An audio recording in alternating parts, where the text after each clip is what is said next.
These men here in Cape Town are smoking an unusual cocktail of sleeping tablets and marijuana.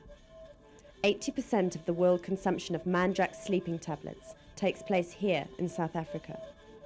Side effects like collapsed lungs, heart failure and other related deaths caused Mandrax to be banned in countries like Germany in the 1970s, after many Germans became too addicted to it too quickly.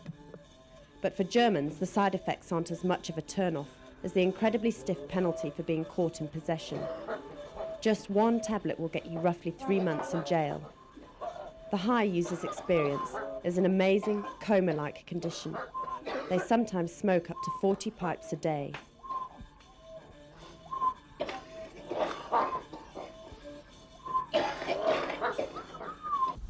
Police patrol in Munich, Germany. This is what they call junkie jogging. Wherever the foundations for a drug scene are laid, they'll be broken up as quickly and efficiently as possible and kept in check by permanent police raids and searches. No stone is left unturned to keep the streets clean. The last time we checked this area was 10 minutes ago.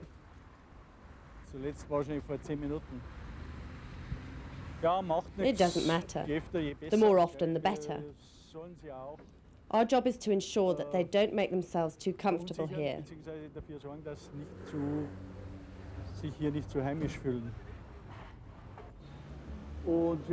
A diver has to dive many times to get his pearls, and we have to search loads of people to hit the jackpot.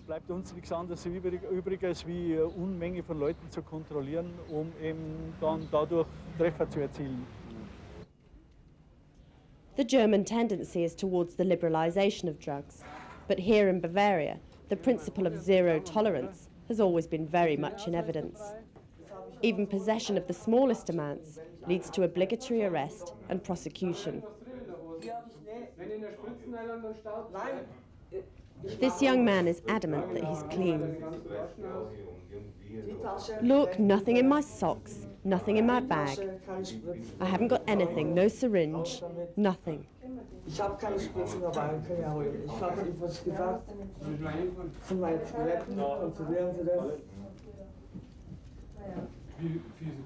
Roughly how many times a day are you frisked? 3 to 4 times. Depends on where I am.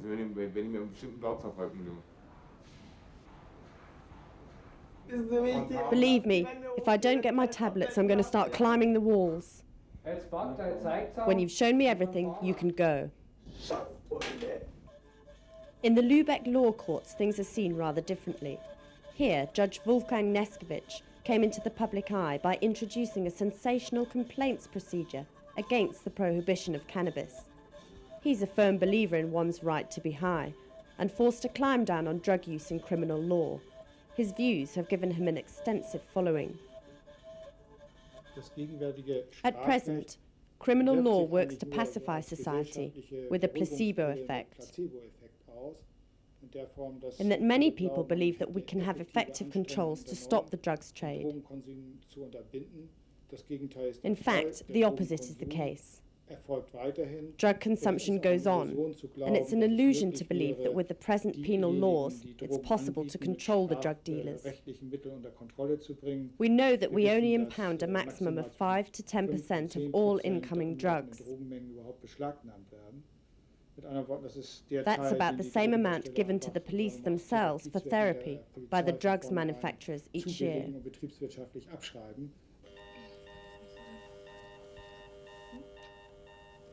The economics of the drug trade have always been unjust.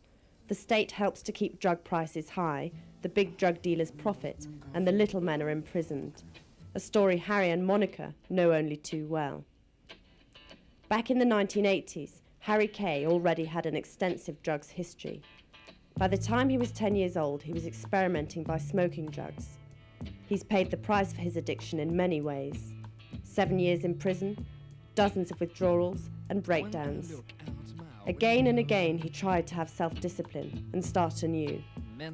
Time and time again he looked for a normal job and tried to build a middle-of-the-road life. But whenever the unavoidable relapse happened, he couldn't afford his habit. Every time, the only solution was to turn to crime, to prostitution, or to drug dealing. So strange. You got to pick up every.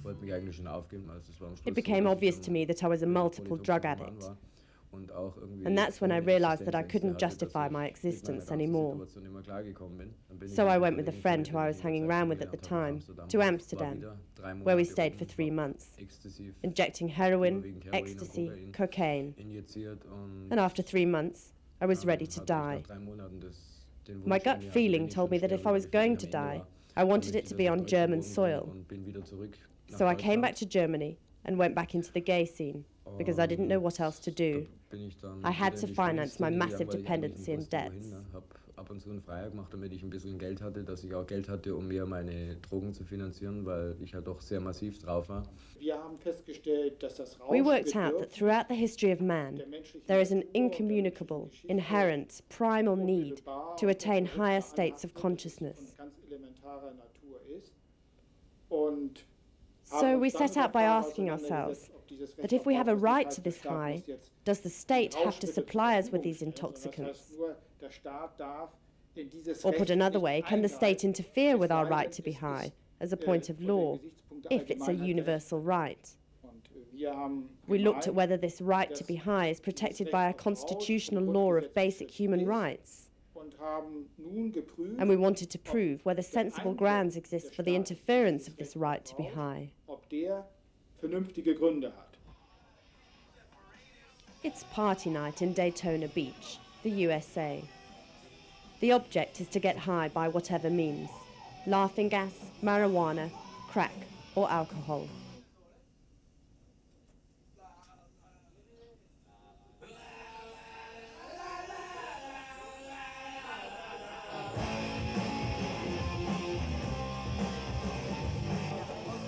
The main thing is to deprive the brain of oxygen. Polytoxicomania, the abuse of as many substances as possible, seems to be a youthful answer to modern-day life. Teenage idols like River Phoenix and Kurt Cobain, both of whom died drug-related deaths, are the role models of this lost generation.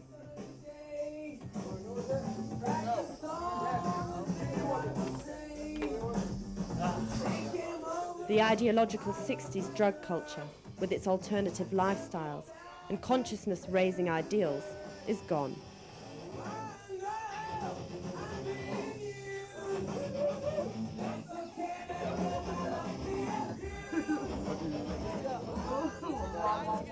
I'm telling you, brother.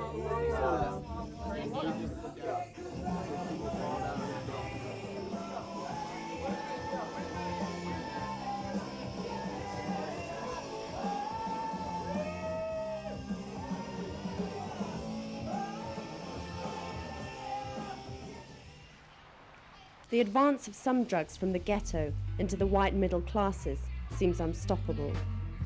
Pitt is another man with a 20-year drug career, which he financed by dealing. 2 hours ago, he was released from prison. As he came out, he acted as a courier and is now setting to work making crack out of cocaine, testing it on himself to gauge its quality. You filter it through cigarette cotton. Cigarette cotton? Why? Because pure cotton has too many small fibers that will go in the syringe, give you cotton fever. Okay, then filter it through the cotton in the main line. You got that? You got that?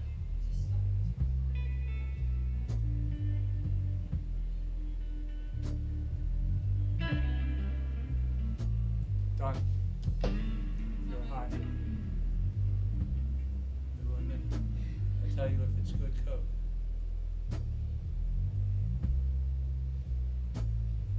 It's excellent coke. Excellent coke because my lips are numb, roof of my my mouth is numb, and I look like a goddamn rat. Hold on, what are you doing? Pitt's girlfriend Sharon, the daughter of a businessman, is 23 years old. She's been smoking crack for 10 years. Yesterday's crack bears no comparison to today's. You don't need a lab to manufacture it. Every aspiring cook can make it on his own stove. Smoking has the distinct advantage that infections such as HIV can be avoided. And crack is cheap. One trip costs less than £5. This is a mess.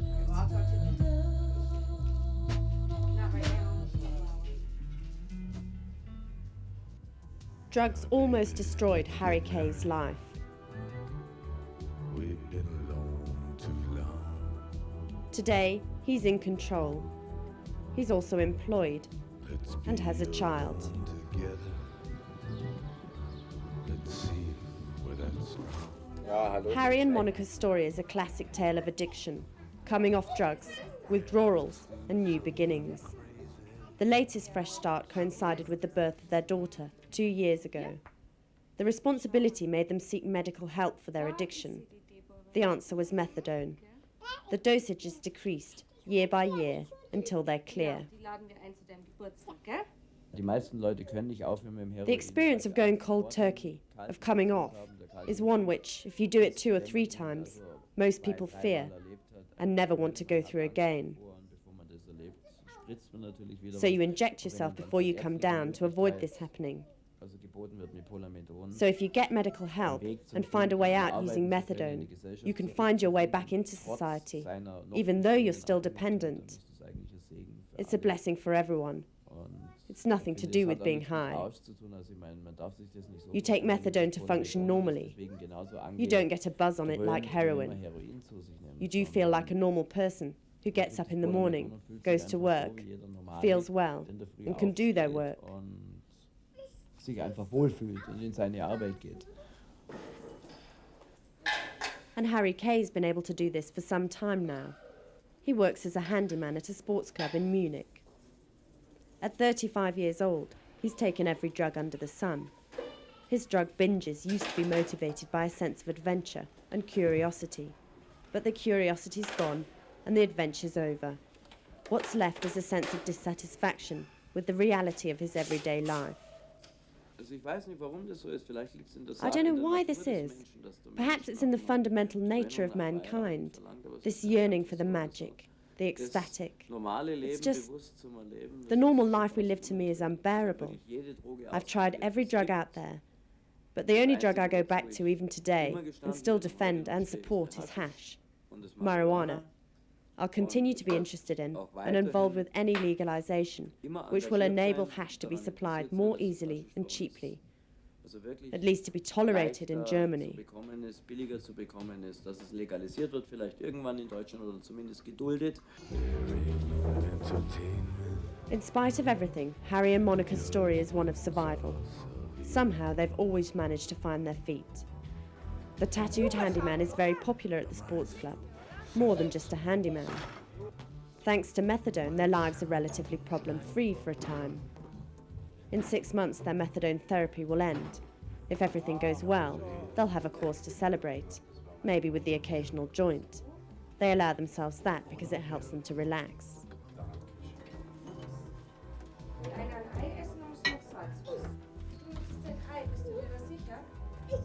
Monica herself had an unhappy childhood. Her father liked more than the odd drink, which made him violent.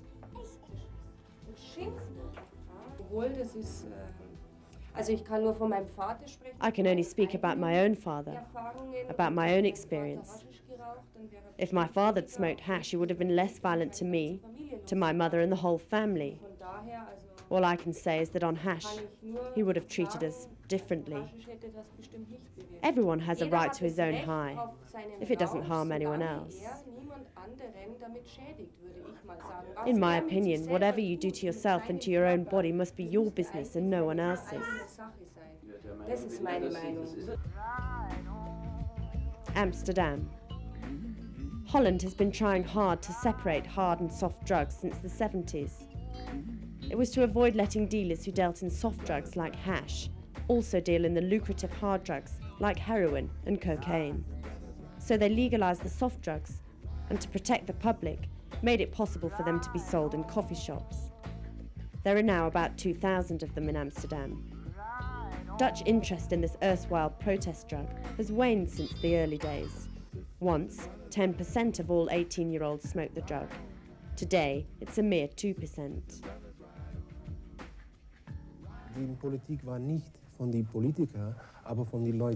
It wasn't the politicians, but the general public in Amsterdam and in Holland who used marijuana.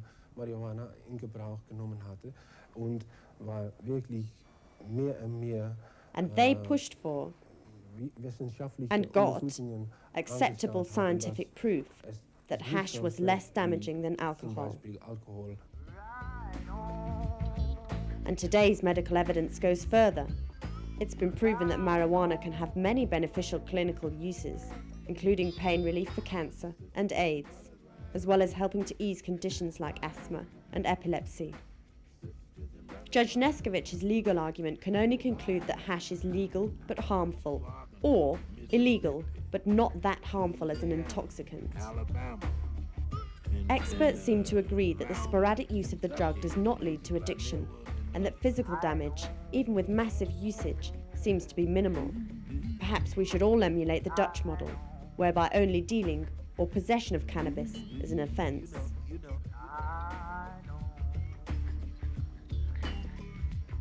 Wir haben ja in unserem Verfahren mehrere Sachverständige In our work, gehört. we came to the more or less Und, obvious sind, conclusion nach unserer Bewertung that cannabis zu dem poses no Ergebnis major gekommen, medical or health problems. dass vom Cannabis keine ernstlich und dringende Gesundheitsgefahren ausgehen. Das sind Ergebnisse, die wir These findings were corroborated by the Swiss federal courts, as well as by various German county courts, including the Lübeck County Court. In einer anderen Besetzung ist zu dem Ergebnis gekommen, dass der Gebrauch The von dangers of Cannabis using cannabis can no longer be substantiated, even by rigorous scientific Auch das research. Oberlandesgericht Schleswig ist zu dem Ergebnis gekommen und auch das Bundesverfassungsgericht und auch der Bundesgerichtshof sind zwischenzeitlich der Auffassung, dass das, was bisher an Gesundheitsgefahren über Cannabis behauptet worden ist, einer wissenschaftlichen Überprüfung nicht standhält. The story of the oldest plant of our civilization is thousands of years old. In India, the Sadhu monks smoke hash and opium, legally, to enhance meditative states. Old and new gurus come here from all over the world, to the holy Shillong, to smoke themselves into a state of trance, and all praise the relaxing, uplifting, and consciousness-raising effect of the smoke.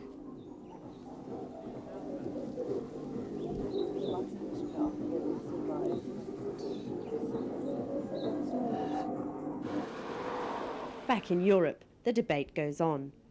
Roughly 4 to 5 million Germans pay an average of £20 a month for their supply. Here, at a conference on the theme of cannabis, the editor of the magazine Hemp, Jörg Janetsky, argues for the legalization of the drug. Chairing the debate is evangelical priest Father Michael Klein. His attitude is understanding. Although he's against drugs, he's practical enough to realise that he needs to have a working relationship with cannabis.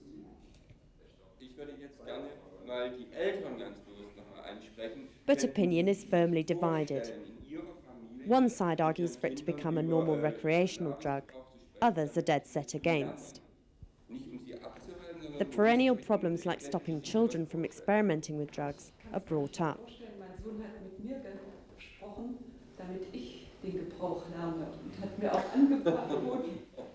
This woman's son asked her to try smoking a joint with him. She wanted to understand the attraction, but turned down the joint. And Father Klein won't be an easy convert either. You can't have a right to be high, just as obviously as you can't have the right to a sunrise, or the right to draw breath, or to have curly hair. These are natural phenomena. They just are. And we can't demand the right to a phenomenon. You could say that you can forbid these things, but not demand them. Whilst conferences like these increase understanding between the two camps, the German anti-drug campaign continues to cost the taxpayer around £300 million a year.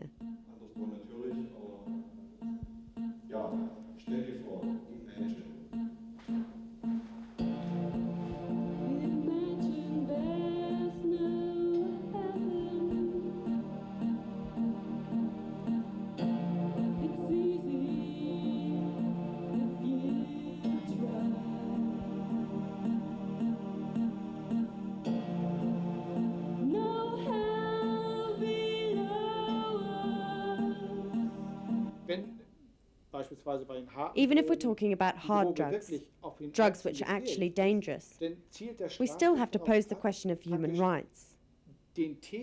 Have we actually got the right to protect the user from himself? This is something which most drug users don't accept, since they argue that they're only harming themselves, so why should they be punished? Dousing yourself with washing up liquid at the supermarket could also be dangerous. Are you going to punish that? Many substances could cause harm if used excessively.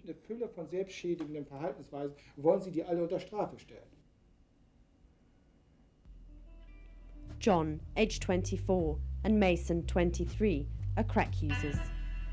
Their main occupation is supplying the drug. Both work as runners, ordering crack by phone from the juggler. Each time it changes hands, there's a profit to be made. When necessary, they will mug people to feed their habits. I never go to sleep. Never. I go 3, 4, 5, 7 days with no sleep. It's rough because when you can't get it, you start going through it, what they call going through it, which is kind of like withdrawals. And your body's so worn out. You just, wherever you go, you just want to sit down, and when you sit down, you just automatically want to go to sleep. I mean,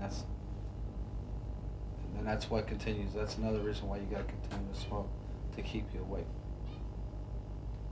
It's like taking a train ride. You hear a train in your head, and you just, it mellows, and then it hypes you up at the end. It only lasts a little while. That's why you gotta smoke more. But you get this paranoia feeling, no? Yeah, you start peeping out the window, carpet, get all over the carpet looking for dope. It's crazy. It's crazy to be addicted to a negative feeling somehow, huh? Yeah, it's not something you want to be to. The crack high lasts 5 minutes at most before the crash comes, and with it, the unavoidable new dose. Although crack is relatively cheap, an addict needs up to £700 a week to feed his habit. Where cocaine lifts the spirits, crack has a negative effect on a user's social life, eating patterns, sex drive, relationships with family and friends. And everyone is susceptible. Yeah, it's not a black thing. It's like, I don't know, it's a drug thing. Everybody does drugs. Well, not everybody, but it's a drug thing. Every time you see somebody holding some type of money, it doesn't matter if it's $5. You just feel like running up and snatching it out of their hand, you know? And strong arm robbery, somebody just at gunpoint. We've been known to go through Blacktown and rob the black guys who's out selling the dope themselves. Take their money and their dope. Come back, smoke the dope, and go buy more dope with their money. And US drug addicts spend $100 million a year for their habit. The government's Just Say No campaign is not working. It invests $3 million a year towards investigation, information, and therapy. But it seems there are two United States, one normal nation and one crack nation. The Marchman Rehabilitation Center in Daytona specializes in crack dependency. It's one of America's few treatment centers for white middle-class addicts. I would go and either smoke crack or smoke marijuana or smoke anything, just trying to get away from my depression, trying to escape my feelings. And when I did so, I forgot all about them and I was concentrating on my high. And if I felt my high going away, then I would go and smoke more because it's like, oh my God, I'm coming down. I'm ready to go back up. And when I got back up, then it's just like a feeling that you can never forget because it's there. We would smoke over $1,000 in a weekend. And I would rob people. I never robbed my friends, but I'd rob people I didn't know. And I got my paybacks for that. People got me back for that. I robbed one person and he beat me up by International Speedway and the cops came and stuff. And I didn't even fill out a report because I was high. It seems that wherever drug use is not tolerated in the world, the user's isolation is increased. Drogenabhängig, kranke Menschen. Drug users, dependents, addicts are sick people. You can't heal them by imprisoning them. Jurors and police are not trained in recognizing these people as ill people.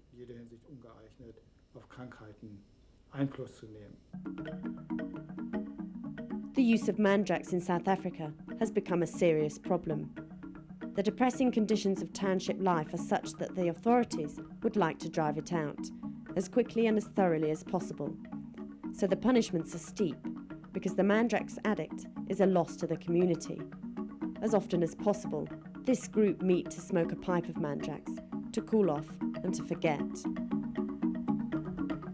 This is the only thing to cool our mind. To cool our minds away from gangsterism and something like that. Because if we smoke, we don't worry about gangsterism and something like that. Salud. Those that fall unconscious to the floor can give themselves all kinds of injuries. This is called earthing.